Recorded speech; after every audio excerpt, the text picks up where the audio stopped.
Welcome back to Startups for the Rest of Us. I'm Rob Walling, and in this episode, I'm talking with Claire Suellentrop about the new book she co-wrote with her co-founder, Gia Laudi. The book is called Forget the Funnel, a customer-led approach to driving predictable, recurring revenue. Gia and Claire have run a consulting firm for the past several years where they are working with startups and SaaS companies to help them learn more about their customers in order to drive more revenue. And this book is essentially a distillation of a ton of their learnings. So with that, let's dive into my conversation with Claire.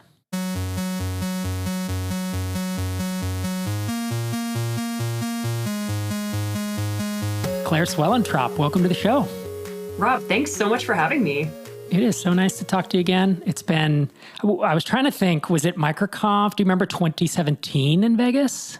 2017 or 18, but really in either case, like what feels like a lifetime ago now. It's been a while. Yeah. Well, and I was telling you before we hit record, it was super cool to meet your co-founder of Forget the Funnel, Gia Laudi. It was super cool to meet her. And today we're here to talk about the book that you have co-written with Gia. It's called Forget the Funnel, a customer-led approach to driving predictable, recurring revenue. First question, Forget the Funnel. Why that title? And I think it's the name of your company as well, but where did that phrase come from? Yeah, it is the name of the company as well. And Gia was just recently on Lenny Rachitsky's podcast. They were discussing the same, like, why forget the funnel? And there's this really funny clip of Gia going, funnels are gross. But to be more specific than just funnels are gross, what that really speaks to is the fact that even prior to Gia and myself having met, we were leading marketing at two different, both very fast-growing SaaS companies way back in the wild days of the 2010s. And really it speaks to the reality that for a SaaS business, for a recurring revenue-based business, thinking of marketing as an activity that ends when a new customer signs up is just the tip of the iceberg, right? Because if the business lives and dies by customers being retained over time and expanding their usage over time, then the idea of a funnel doesn't really work as an analogy anymore. That is the origin story of Forget the Funnel. We bought the domain when we met in person, probably about a year before my first time speaking at MicroConf. So it's been, what is that? I guess coming up on 6 years now that we've been working under that moniker. Yeah. Well, the cool part about it is it's so intriguing because the first time I heard it, I was like, well, what does that mean? It made me want to ask more, right? And that's a cool phrase. That's a cool way, a purple cow, if you will, that like gets someone's attention. And so in the book, you've actually broken it up into 3 sections, and you have this 3-phase process for customer-led growth. The first step is get inside your best customers' heads. The second is map and measure your customers' experiences. And then the third is to unlock your biggest growth opportunities. Let's start with the first one. Get inside your customers' heads. Is this jobs to be done interviews? Like, how do you go about getting inside customers' heads? And actually, you know what? I'm going to pause that question and I'm going to go back and say, does this apply to really early stage folks? Like if I have 10 customers, I'm doing $300 a month, am I too early? Or where are we starting to think that we can, take this approach in this book? That's a super good context setting question. So the process or the framework that we've put together over the years can be used at the super early stages to at least guide your efforts in figuring out who your best customers are, how they think, what the struggles are that they feel. It definitely is more suited to and more kind of like easy to walk through when you have a larger set of healthy, engaged, paying customers.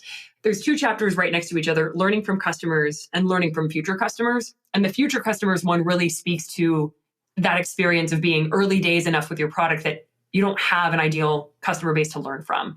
But when we talk about getting inside your customers' heads, you mentioned job interviews, and that is a part of it. But even before that, where we really start when we're working with a company is getting clear with the team on who within your customer base right now gets your product, right? Like they get it from a mindset perspective. They're not trying to force it to work in a way that you didn't really design it to. They're low burden on your customer success team. They pay for it happily. They're not asking for discounts. And they're the people that you want to go clone more of, right? So in contrast, I was recently just on a kickoff call with a company we are in the process of starting to work with right now. And I had the head of sales there, the CEO, the president, like really important people, stakeholders in the room. And in this conversation, I was trying to get from them, like, who is that best customer for you at this point? And asking that actually helped them realize, like, we don't actually have internal alignment on what makes up a best customer. We've got these big enterprise deals that we've kind of pulled through the sales process that are healthy from a monthly recurring revenue perspective. But also, we don't really know if we want to serve the enterprise or if we want to kind of move down market and expand. And so it triggered this whole internal kind of reckoning. So getting clear on who your best customer is in the first place is like ground zero, step number one. And then from there, yes, using jobs interviews. We also have a short survey, which is kind of like a mini jobs application, mini jobs interview, to understand not just why did they sign up for your product, but before that, what was the trigger in their life that made them realize their old solution wasn't working? And then what were the methods they used to find new ones, which is massively useful in prioritizing your marketing channels. And then when they found your product, what was the differentiator that drew them to you versus anything else on the market? And oftentimes what we find from that is internally, teams don't really have a researched back sense of what differentiates them in their customers' eyes. And that's where surveys and interviews, right? I mean, there's different ways to couch it from there. If someone's hearing this and already they're like, take my money, they can go to forgetthefunnel.com. There's a link in the footer called Our Book, and you can get the pre-release because the book comes out next year in 2023, but you can get a PDF of the book for $25 if you want to check it out. Yes. And additionally, if you want to just like shoot me an email, if you do want to buy the book and then you want access to like the interview, jobs to be done interview questions that we use, we have those for free in our resource library on our site. So we've got lots of materials to help with that piece as well. I know interviews can be really intimidating for some. Yeah, but what I like is that 10 years ago, I would hear, talk to your customers. And I was like, I don't know how to do that. What does that mean? Yeah. Yeah. And now there's books like Forget the Funnel. There, I had Jim Kalbach on the show. He has an amazing book. Now I forget. I think it's called Jobs to be Done, some subtitle, but someone could search the archives if they want to see it. Michelle Hansen has a book, Customer. Do you remember what the name of it? Empathy. Deploying Empathy. Yes. I remember because it's a pun on deploying code. Yeah. I love what she did with the title. I guess I've been under a rock because I had not heard of Michelle's book until just a couple of weeks ago. And then I was like, oh my God, everybody needs this. Right. And that's the cool part is I just named 3 people who are talking about jobs to be done. Asia Raggio is another, but you each have different angles on it. And that's what I like is for me, I am absolutely still a noob talk to customers person. Each time I read one of these books, like Forget the Funnel, I think, oh, that's a different angle on that, even though I've heard pieces of it before, right? Because you know, as you and Gia, you're running, do you call Forget the Funnel a consultancy or an agency? We call it a consultancy. It could be a whole nother conversation on like, are you an agency? Are you a consultancy? How do you figure that out? But yes, we do call it a consultancy. So keep going. And you're working with SaaS companies day to day. And so they imagine years and years of experience doing that. It just piles into your brain of like, these are the best practices. And these are the ways we do it for our customers, right? And our clients. And that's what's baked into this book. Yes. So I really like that you raise that jobs can be applied in different ways. And I mean, if you Google jobs to be done, there's even of the people who kind of develop the framework, there's different approaches and applications of it. So you're absolutely right that the way that we run these interviews and these surveys is what has worked really well for us over the course of working with SaaS companies for the past however many years. But that said, there is such a wide application of the jobs framework. So it was the same year that I spoke at MicroConf, big year for speaking. I spoke at Business of Software, and I was so intimidated because I was giving a talk about using jobs to be done for messaging and copy. And Bob Mesta was in the audience. And I was just terrified because this person who pioneered this framework is watching me present on it. But he was such a chill guy. And afterward, you know, I shared that with him and he was like, you got to know, like, you've taken it and you've figured out a new way to use it. And that's great. And somebody else is going to take your way and they're going to figure out a new way to use it. And that's great. And there is a lot that you can do with the jobs framework. This just happens to be how we have kind of operationalized around it, so to speak. Yeah. And I like your thought process in the book. You have some prescriptive questions and you have examples of bad questions and good questions. You have leading/closed questions And then in this table you have on the right, you have open-ended and good questions. So I want to read the bad and the good. The bad one is, are you happy with your experience so far? Presumably using, my SaaS product. And the good phrasing of that is, how would you describe your experience so far? Right? It's because it's not leading. You're not saying, are you happy? Because then it's like, and then another bad one is, which competitors have you tried versus how have you tried to solve this problem in the past? So again, open-ended, not leading. And then the last one is, which is your favorite feature, A, B, C, or D, versus when you first tried a product, what was it that convinced you it would solve your problem? You have a whole list of questions that you can ask. I assume these are just taken from practice and you doing a bazillion of these interviews. That's exactly right. And the, I guess, rule of thumb that guides all of these is, when you're trying to figure out what experiencing your product was like for a customer, the goal is to get out of their way. We all have the curse of knowledge about our own products, right? We know all the ins and outs. We know the full feature set, but customers don't live in the world of your product day to day. And so by keeping these as open-ended as possible, you actually invite them to give more organic and natural responses. And it's really surprising. It sounds common sense to say, to the point you raised earlier, learn from your customers.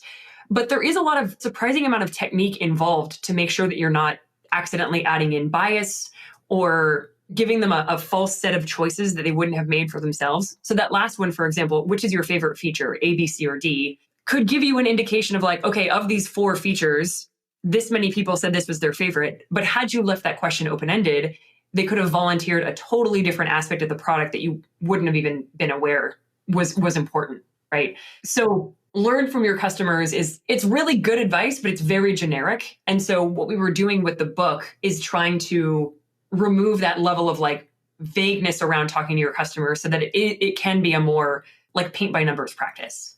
Yeah, and that's what I like about it. I like fairly prescriptive books. And how do I say this in a very complimentary way? It's what my books get complimented on, is people say, your books are short, but they're really compact. And this is, I have a PDF, it's 121 pages. I can read that in a few hours in an afternoon. And I don't need a 400-page treatise on jobs to be done or on talking to my customers. I really want 100 to 200 pages of just tightly packed with examples and pretty prescriptive these days. When the book tells me talk to your customer and then has 3 paragraphs about what that looks like, I'm like, this is not helpful. But you have here's the questions to ask. Here's a way to ask it in a good way and a bad way. Right. The level of brevity and compactness, I have to give credit to April Dunford for. I'm sure many folks listening have already read her book, obviously awesome. It's on positioning your product. And she described speaking to her target audience, which is founders and executives at mostly B2B, more enterprise SaaS companies or tech companies. And she would ask, when do you do most of your book reading? And the answer that she heard a lot was, if I'm on a flight somewhere, or if I'm driving somewhere, I'll listen to an audiobook. And she was like, okay. So on a flight, how much of a book do you usually get through? And a very common response she got was, I don't know, about half. And so she decided, okay, I'm going to write half a book. And we took that example, that experience that she had, and ran with it. Number 1, because she's very successful and smart. And 2, because we really appreciated how compact and actionable her book was. And we wanted to emulate that with ours as well. I wrote, my first book was 40,000 words. It's 204 pages in a pretty small format. And I did it because I was so tired of slogging through bullshit books that were padded to fit on a Barnes & Noble shelf and have a spine that was wide enough to whatever. And my spine was not wide enough to have anything on it, but it didn't matter because we're always selling in it's 5-hour audiobook or something. So chapter 4 is called Learning from Future Customers. And I'm intrigued by that phrase. Tell us what that means. And if you have an example you'd like to give so folks can understand it, that'd be great. Sure. So future customers could also just mean target audience. There's nothing that really sets it apart from the target audience concept, but 2 chapters back to back that both say learning from some type of customer just seem to be a better theme. Examples though. Okay. So this does speak to how this process can be adapted if you don't yet have a bunch of happy, engaged, paying customers to learn from. So the best example I can reference is actually the one that's in the book itself. I could come up with others, but the innocent spring of 2020, I remember it so fondly. Wasn't it great? How is this story going to end, Claire? Right? Like, oh no, I'm already waiting for the punchline. We had started working with this really cool product that targets restaurants.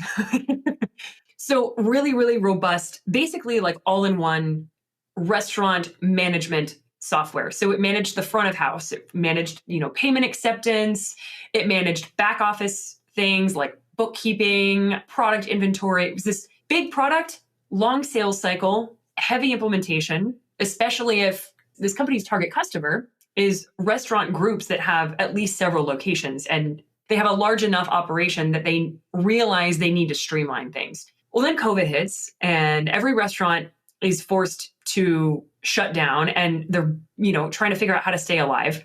And Gia and I are like, what are we going to do? No one is in the market for like operations software right now. They're all trying to figure out how to keep the lights on. And so we, have to sit down with the team and admit as a group, like, okay, we know this thing is not going to sell as is until restaurants are in a better position. So what can we do in the meantime? And what we started doing was looking around at various Facebook groups, forums, different online spaces where restaurant owners and managers and operators kind of hang out. Because even though it's a very, very large market, it's also a very connected market. There's a lot of online activity within this target audience. And what we saw as a pattern was, and I'm sure you experienced this as well, a lot of restaurants they hadn't had to prioritize their online presence prior to COVID. Maybe they were just super popular in their region and they got a lot of foot traffic, or their online presence was really just like a display of their menu. But suddenly everybody's like, oh my God, we have to become a takeout restaurant now. How do we do this? So within the larger feature set of this product was a really genuinely pretty simple and clean online ordering, like online menu and ordering system. And so what we did was with the team, we pulled apart, and I don't mean from an actual product perspective. Like if customers signed up through this experience I'm about to describe, they basically kind of saw all the other robust functionality kind of hidden away.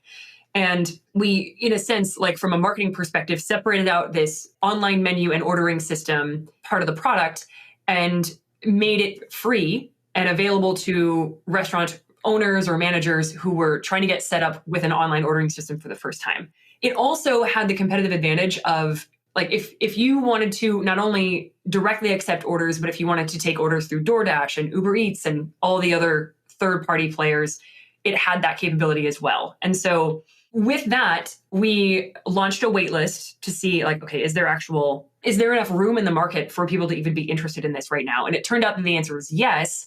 So I'm describing something that sounds like we came up with it over a weekend, but obviously this was several weeks worth of work to go out, learn what pain points people were expressing in the various environments that they hang out in, come up with a way to kind of map a specific feature of the product to that pain, build out, a landing page that has messaging that matches that pain to see, okay, is there demand? And ultimately, the company ended up onboarding, I want to say it was just under 1,000 different restaurants onto that mini version of their product. And those that actually ran restaurant groups later then became paying customers of the full-fledged product.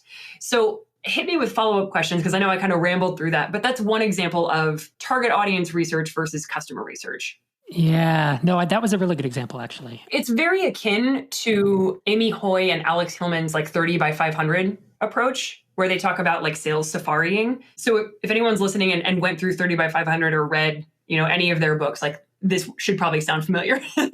Right. As you said, it's audience research, right? It's going out, people who aren't using your product already, because the latter half of the book focuses on, you have a customer base. How do you find more people like that, right? It's about growth, not necessarily, this can be applied to early stage customer development, but that's not what the book focuses on. The book focuses on, you're here, you've had some success to whatever degree, I would say 10K MRR, 100K MRR, there's some number that you have. Now let's double down on that. And how do you provide them with enough value that they stick around? And how do you then find more people like them, right? Find more customers. Yeah, a lot of companies, when they come to us, they have reached some level of success, exactly like you said. And they're like, okay, how do we double down on that? Or we've gotten this far mostly through word of mouth. We've never done really any organized marketing, or we've tried marketing, but it's been really piecemeal. Like one time we ran some ads, one time we tried blogging, one time we tried a podcast, but we don't have a system in place yet. So that level of we've gotten this far, now how do we get this far is like, I would say, yeah, really the sweet spot for where this makes the most sense. And a really good example I'm seeing in the book is a company that our listeners should be familiar with. It's SparkToro. Rand Fishkin has been on this podcast at least once. I'm actually an angel investor in SparkToro, and so I've talked about him before. But something, if we jump into the latter part of your book where you talk about, let's say you do interviews, you do surveys, you have this information. How do we then operationalize that? How do we take that? There's a whole section I'm skipping due to time, but it's about mapping it, right? Mapping the raw information to kind of takeaways. That's not the technical term, but a term I'm going to use here. But then how do you take that and you bridge your customers' success gaps? And I know that you did a project with SparkToro where it was something about, was it onboarding? It was like struggling to reach first value. Can you talk us through, how that worked, and wherever you want to start in that process would be great. Yeah. So this is one of my favorite aspects of the whole process. So as you mentioned, part of the middle of the book that we're kind of skipping past covers the process of taking all of this raw data that you've just gathered and figuring out what the so what is. And we do in the book and with the resources we've built, we have a pretty systematic way of being like, okay, this question we asked provides this data. Question 2 provides data point B. Anyway, once you've gotten past that, then what you have is this organized understanding of, for customers who are hiring your product for a specific job to be done, what were the particular aspects of your product that they found especially valuable in solving their job to be done. And what we get to do at that point, which is always of huge value and so much fun with companies, is map what customers say is valuable to the actual product attributes that create that value. So if a customer says, let's actually use SparkToro as an example, we've found a couple of different jobs to be done people hire SparkToro to do, but just one example was, it makes me look good in front of my clients or my boss or whoever I have to pitch my marketing plan to because I've got data to back it up. So knowing that it makes me look good or smart in front of other people tells us, okay, what are the features in SparkToro that enable someone to do that? There's an export feature. There is a invite other users feature. What are all the other, we can basically sit down with the SparkToro team and say, tell us all the ways that someone can take the data they got from SparkToro and make it visible to other stakeholders. So that's just one. There's other value themes that people express with SparkToro. There's one that I'm forgetting now. I think it was being able to monitor trends over time on certain searches. And SparkToro has this lists feature where you can I'm going to mess up the exact tying of the functionality, but all said and done, customers say these things are valuable. These are the features that deliver that. With that understanding, you can then honestly, we do encourage people to kind of put themselves in their customer shoes and go through the experience themselves. So Google your own product's name, click on what the search result is, look at your homepage, look at your product page. Where are all the different places that value isn't being conveyed or made obvious as it could be?